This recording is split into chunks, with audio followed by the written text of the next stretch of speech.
Well, your Jeffers line is a great line, which says that the duty of poetry, the role of poetry, the purpose of poetry, is natural beauty, and then all the other aspects, of which, commendable as they maybe are, love, intimacy, sentiment, are reasonable, but they're not the reason. Jeffers says the reason is beauty.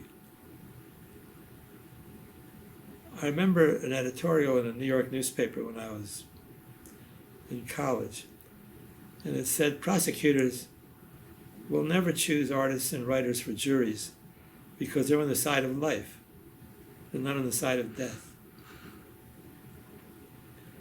I was called for jury service a few years ago. I remembered it, but I forgot it for a few minutes. So when he asked me what I did, I said I was an artist. Down. Second go around, another panel. What do you do? I got smart. I said, I make books. No good. Third panel, I was in panel a day later. What do you do, sir? I said, I'm a printer. What kind of printer? I said, I run a press. Good. I'm a craftsman. I may vote for harsher punishment than if I were an artist or a poet.